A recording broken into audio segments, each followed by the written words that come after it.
ดราม่าไม่จบนายกอุ๋งอิงรับคลิปหลุดคุยหุ่นเซนของจริง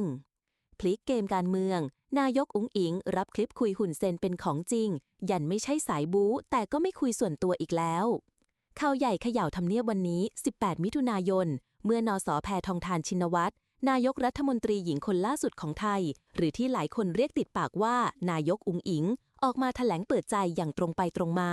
ยอมรับว่าคลิปเสียงที่รั่วไหลเกี่ยวกับบทสนทนากับสมเด็จฮุนเซนอดีตผู้นำกัมพูชาเป็นของจริงคำสารภาพครั้งนี้ไม่เพียงแต่ทำให้สื่อทั้งในและต่างประเทศต้องหันมาจับตาแต่ยังสร้างแรงสั่นสะเทือนในแวดวงความมั่นคงโดยเฉพาะในช่วงเวลาที่ชายแดนไทยกัมพูชากำลังตึงเครียดและกองทัพไทยกำลังส่งสัญญาณไม่ประนีประนอมไม่ใช่คนท้าตีท้าต่อยแต่อาจไม่ไว้ใจกันแล้วในแถลงข่าวนายกอุ๋งอิงชี้แจงว่าการคุยกับฮุนเซนเป็นเรื่องส่วนตัวและไม่ได้มาจากท่าทีแข็งกร้าวของตนเองเพราะจริงๆแล้วไม่ใช่คนท้าตีท้าต่อยพร้อมย้ำว่าจากนี้จะไม่คุยส่วนตัวกับผู้นำต่างชาติอีกด้วยเหตุผลสำคัญคือกลัวมีปัญหาเรื่องความไว้ใจ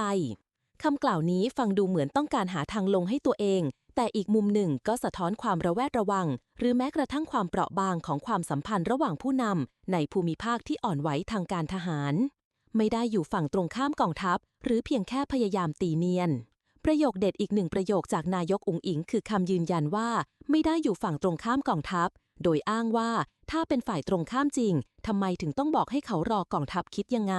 แต่หลายฝ่ายก็ยังตั้งคำถามว่าในเมื่อการเจรจาเป็นแบบลับๆและไม่ได้ผ่านช่องทางการทูตปกติแล้วจะมั่นใจได้อย่างไรว่าฝ่ายความมั่นคงรู้ทันหรือเห็นชอบกับทุกประโยคในบทสนทนาเงาของทักษิณยังไม่เคยจางหาย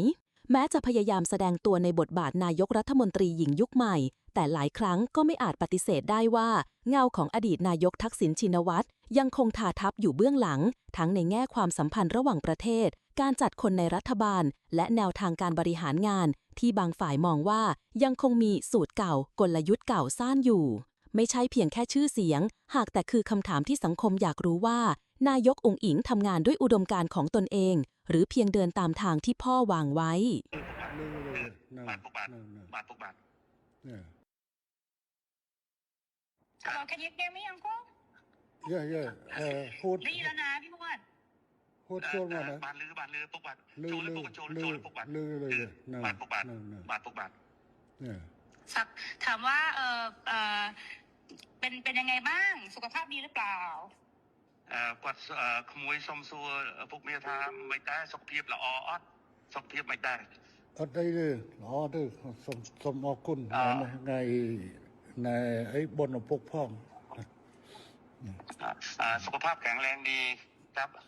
โอเคค่ะบอกว่าวันนี้ได้คุยกับพี่มวดเรื่องชายแดนบอกว่าก็เข้าใจตรงกันว่าทั้งท่านฮุนเซนทั้งอิงก็อยากให้สองประเทศสงบสุขค่ะមិញគាត់បានទៅជែកជាមួយខ្ញុំបាទនៅសន្តាគារហើយបានឯកភាពគ្នាដោយអ្វីដែលពុកបានប្រាប់ថាចង់បានសន្តិភាពស្ថិរភាពប្រទេសទាំងពីរពុកបាទบอกว่าไม่อยากให้อังโคไปฟังคนที่เป็นฝั่งตรงข้ามกับเราเพราะว่าพอไปฟังฝั่งตรงข้ามอย่างพวกแม่ทัพภาค2เนี่ยค่ะเป็นคนของฝั่งตรงข้ามหมดเลยซึ่งพอไปฟังนั้นเสร็จก็ไม่อยากให้ท่านรู้สึกไม่ชอบใจหรือโกรธเพราะจริงๆแล้วไม่ใช่ความตั้งใจของเราเลยค่ะគាត់ថាសូមអនុញ្ញាតពីពុកថាពុកកុំឲ្យស្ដាប់សម្ដីមេតបភូមិភាគ2ហ្នឹងក៏វាជាអ្នកដែលប្រឆាំងជាមួយនឹងរដ្ឋាភិបាលថៃដែរវាជាសត្រូវដែរដល់ពុកស្ដាប់វាហើយអញ្ចឹងទៅអាចធ្វើឲ្យអារម្មណ៍ពុកខឹងបាទเพราะตอนนี้ทางนั้นน่ะเขาอยากจะดูเท่เขาก็จะพูดอะไรออกมาที่มันไม่เป็นประโยชน์ต่อประเทศชาติค่ะแต่ว่าจริงๆที่เราต้องการเนี่ยคือต้องการความสงบสุขให้เกิดขึ้นเหมือนตอนก่อนที่จะปะทะกันตรงชายแดนนะคะមេតបភូមិភាគហ្នឹងវានិយាយចង់ឲ្យលយខ្លួនវាចង់អានេះសាង rating មកវាហើយទៅធ្វើឲ្យប៉ះពាល់ដល់តំណែងប្រទេសទាំងពីរយ៉ាងធ្ងន់ធ្ងរពុកបាទដែលយើងចង់យើងប្រទេសទាំងពីរគឺចង់បានស្ថិរភាពនិងសន្តិភាពដូចអ្វីមុនព្រឹត្តិការណ៍កើតឡើងពុកបាទบอกว่าให้ท่านฮุนเซนเห็นใจหลานหน่อยเพราะว่าตอนนี้คนในประเทศไทยเขาไล่เราไปเป็นนายกที่เขมรหมดแล้วគាត់ថាគាត់សូមអនុញ្ញាតពុកថាអាណិតក្មួយផងឥឡូវនេះថៃប្រជាជនថៃពីច្រើនបានដេញហើយដេញក្មួយថាទៅនៅស្រុកខ្មែរទៅព្រោះជានាយករដ្ឋមន្ត្រីខ្មែរពុកបាទ เพราะว่าจริงๆแล้วถ้าท่านอยากได้อะไรก็ให้ท่านบอกมาได้เลยค่ะเดี๋ยวจะดูจัดการให้អញ្ចឹងបើពុកចង់បានអ្វីពុកអាចមានប្រសាសន៍ទៅគាត់នឹងរៀបចំធ្វើការងារនឹងបន្តជូនពុកតែម្ដងឥឡូវបញ្ហាដែលខាងនេះចង់បានគឺធ្វើម៉េចឲ្យនៅច្រកព្រំដែនទាំងអស់ត្រូវបើកឡើងវិញជាប្រក្រតីអាហ្នឹងគឺថាការចង់បានខាងនេះគឺទំប៉ុណ្ណឹងនឹងជំហានទី1ขั้นตอนที่1อยากให้ชายแดนเปิดปกติเหมือนก่อนเกิดเหตุครับโอเคค่ะตรงกันព្រោះបញ្ហាហ្នឹងដូចគ្នាយល់ដូចគ្នាបញ្ហានេះគឺខាងកម្ពុជាជាអ្នកដើរក្រោយទេតើតែខាងថៃបិទអាដែងដកយកបំរាមអាដែងបិទព្រំដែនបិទច្រកព្រំដែននេះចេញជាមុនបានកម្ពុជាចាប់ផ្ដើមអនុវត្តតាមក្រោយจริงๆเหตุการณ์เรื่องปิดชายแดนเนี่ยฝ่ายไทยเป็นคนเริ่มก่อนฉะนั้นถ้าฝ่ายไทยเนี่ยถอนคำสั่งกัมพูชาก็ตามเลยเปิดปกติហើយរឿងនេះគឺកម្ពុជាមិនអាចធ្វើឲ្យមុនបានទេដោយសារកម្ពុជាបានខកចិត្តម្ដងហើយដោយសារកែសម្រួលកម្លាំងនៅមុំ3ប៉ុន្តែហើយថាឲ្យមានប្រក្រតីនៅតាមព្រំដែនប៉ុន្តែទីចុងបំផុតបែរជាខាងយោធាថៃនៅតែផ្កើននៅបន្តស្ថានភាពបិទទល់ដែនបិទច្រកដដែលเพราะว่าเราก็มีความผิดหวังเรื่องหนึ่งแล้วที่การมีปัญหากันที่ชองบกเราก็พยายามตามที่ฝ่ายไทยต้องการแล้วก็การต้องการนี่เราก็บอกว่าโอเคดังนั้นเราก็ทำตามนะแต่ว่าขอให้สถานการณ์เข้าภาวะปกติแต่ว่าเราถอยแล้วเราถอนแล้วเราปรับกำลังแล้วแต่ฝั่งไทยยังเอาเรื่องด่านเนี่ยมากดดันอีกឥឡូវនេះគឺខាងកម្ពុជាគឺស្នើចេះឲ្យថៃបើកច្រកទាំងអស់ឲ្យបានមុនហើយបន្តទៅកម្ពុជាយូរបំផុត5ម៉ោងគឺកម្ពុជាអាចដកបទបញ្ជាទាំងឡាយដែលហាមឃាត់ការដឹកទំនិញផ្លែឈើបន្លែចូលកម្ពុជាគឺថានឹងដកបទបញ្ជានឹងចេញฉะนั้นท่านสมเด็จอยากให้ท่านนายกช่วยให้ฝั่งไทยเนี่ยถอนเรื่องการปิดด่านถ้าถอนปุ๊บฝ่ายกัมพูชาจะถอนเรื่องการห้ามสินค้าเกษตรน้ำเขาอะไรทุกอย่างก็ถอนคือตอนนี้ค่ะคือตอนนี้พี่หวดคือรัฐบาลโดนโจมตีหนักมากนะคะเพราะว่าพอตอนที่ท่านสมเด็จออกมาพูดกับท่านฮุนมาเนตอะที่บอกว่าจะตัดน้ำตัดไฟอะไรอย่างเงี้ยค่ะคืออันนั้นต้องขอโทษด้วยเพราะจริงๆอะต่างประเทศอะเขาแค่รายงานขั้นตอนว่าถ้าเกิดเหตุการณ์ต่อไปประเทศไทยจะทำยังไงคือเหมือนอธิบายขั้นตอนให้ฟังไม่ได้บอกว่าจะทำแต่ตอนนี้เหมือนกับเรื่องตัดหนังตัดละครคือทำทุกอย่างหมดแล้วเนี่ยจริงๆน่าจะให้มันโอเคทั้งสองฝ่ายค่ะเหมือนเราต้องพูดพร้อมกันว่าเราตกลงร่วมกันแล้วเกมการเมืองเริ่มแล้วอิงจะเปิดทุกอย่างให้กลับมาเป็นปกติได้เหมือนว่าจะเอาเป็นอิงกับคุณมาเน็ตก็ได้หรือยังไงก็ได้เนี่ยเหมือนกับว่าเราได้คุยร่วมกันแล้วก็ทั้งสองฝ่ายเนี่ยอยากให้กลับมาเป็นเหตุการณ์ปกติแบบนี้ค่ะมันก็จะโพสใช่ไหมนายกอิงอยากให้โพสใช่ไหมให้นายกโพสว่าผู้นำสอ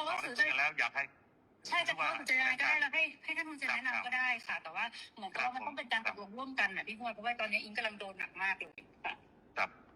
ก็ថាឥឡូវហ្នឹងស្ថានភាពនៅថៃហ្នឹងគឺវាយខ្លាំងមែនទែនហើយក្នុងចំណុចមួយគាត់សូមអភ័យទោសពីពុកដែរដែលអ្នកនាំពាក្យក្រសួងការបរទេសនិយាយរឿងថាកាត់ភ្លើងកាត់អ៊ីនធឺណិតនោះអាហ្នឹងគឺខាងយោធាគេមានគំនិតថាបើហេតុការណ៍ឈានដល់មានបញ្ហាចំណុច1ចំណុច2ចំណុច3ដល់ហើយតែនិយាយថាទៅប៉ះពាល់ហ្នឹងគឺគាត់សុំទោសផងហើយរឿងហ្នឹងអត់មាននៅក្នុងគំនិតដែលធ្វើរបៀបហ្នឹងទេប៉ុន្តែឥឡូវនេះគាត់ថាគាត់សុំបបពុកថានៅគាត់ផងឥឡូវហ្នឹងក្នុងប្រទេសគឺវាយគាត់មែនទែនគាត់ចង់ឲ្យពុកឬក៏ពុកណែនាំសម្ដេចទៅប្តីហើយដូចជាគាត់ថាឥឡូវមេរងទី2បាននិយាយគ្នាហើយថាចង់ឲ្យធ្វើសម្រួលសភាពការឲ្យបានមុនដែលមានព្រឹត្តិការណ៍នោះឲ្យប្រកបដីឡើងវិញដើម្បីសេចក្តីសុខប្រទេសទាំងពីរពុកបាទប៉ុន្តែខាងនេះចង់បានណាអញ្ចឹងប៉ុន្តែខាងនោះអត់ព្រមធ្វើខាងនោះអ្នកខាងនេះមិនមែនអ្នកបិទទល់ដែនទេខាងថៃអ្នកបិទទល់ដែនហេតុអីបានខាងនោះមិនព្រមបើកហើយអត់ចាំបាច់សុំខ្ញុំទេអានឹងកាលណាតើកាលនោះស្រួលគឺខាងនាយករដ្ឋមន្ត្រីហ៊ុនម៉ាណែតគឺនឹងស្រួលតាមក្រោយ บาทถูกบาทจริงๆเนี่ยท่านเนี่ยเป็นคนที่อยากได้เรื่องเสถียรภาพมากท่านนายกแต่ว่าทหารเนี่ยมันมาปิดด่านก่อนอะไรก่อนนะมันเริ่มต้นก่อนกดดันก่อนฉะนั้นต้องเกมกับ คุยกับทหารพร้อมไหมในการเปิดด่าน พร้อมค่ะ ทั้งนี้ตามหมดทั้งนี้ตามทั้งนี้ตามหมดฮะทั้งนี้ตามหมดเลยท่าน คือเราเปิดให้ได้อยู่แล้วพี่พวดแต่มันต้องเป็นการบอกว่าเราตกลงร่วมกันว่าเราเปิดไงพี่เพราะถ้าไม่อย่างนั้นนะของอิงอ่ะพออิงอ๋อยอมหมดเนี่ยอิงก็คือจะโดน เกมกับ คือเพราะตอนนี้มันเลยมาถึงเรื่องก่อนด่าแล้ว គាត់ อะ ថា ค่ะ គាត់ថាគាត់សុំពុកមួយចុះដោយសារតែបើសារការនេះថាថៃបើកអីចឹងអត់មានថាការទៅជិះគ្នានៅក្នុងសង្គមថៃហ្នឹងវាកាន់តែវាយទៅທາງស្អីក៏ប្រងខ្មែរដោយអ្វីក៏វាជេរគាត់ថ្ងៃក៏ចង់តែមានថាឥឡូវមេហ្នឹងចាប់ដើមយល់គ្នាហើយនិយាយគ្នាហើយបើកហើយក្នុងនោះដែរពុកពេលដែលខ្ញុំនៅមួយរដ្ឋមន្ត្រីកម្ពុជាដោយសារពុកឯកភាពមួយអ៊ីងគាត់ថាគាត់ចង់ទួយដល់ទីថាទៅជែកថាជើងគោកទៅជែកទៅបន្តិចទៅហើយប្រកបដីបដ អ្វីដែលដំភូមិថាទៅជិះខ្ញុំ អត់ទេខាងនេះអត់ចរចាទេខាងនោះអ្នកផ្ដើមខាងនោះអ្នកបង្កើតបញ្ហាហើយមកឲ្យចង់លើកចង់មុខលើកមាត់ខ្លួនឯងហើយដើម្បីឲ្យតម្លាក់ឲ្យខាងនេះអត់បានទេអត់ចរចាទេរឿងហ្នឹងគឺខាងនោះត្រូវធ្វើមុនតែម្ដងគឺខាងនេះអត់ចរចាទេប៉ុន្តែខាងនេះសន្យាថាខាងនោះអនុវត្តដកបទបញ្ជាក្នុងការបិទទួលដែនហើយគឺខាងនេះយ៉ាងយូរ5ម៉ោងក្រោយខ្ញុំធានាកាត់ក្បាលខ្ញុំក៏អត់ចោលណា បាទពុកបាទយ៉ាងนี้นายกท่านนายกเองว่าท่านเนี่ยไม่อยากมีว่าการเจรจาเรื่องปิดด่านเพราะว่าไอ้ปิดด่านว่าทหารมันเริ่มก่อนทางที่มันหลอกเราให้เราเนี่ยปรับกำลังแล้วบอกว่า เกมการเมืองเริ่มแล้ว ปกติตอนที่ปรับกำลังนี่ช่องบกเนี่ยคุยกันเรียบร้อยบอกว่าถ้าปรับตรงนี้เสร็จเรียบร้อยนะทุกอย่างต้องจบทหาร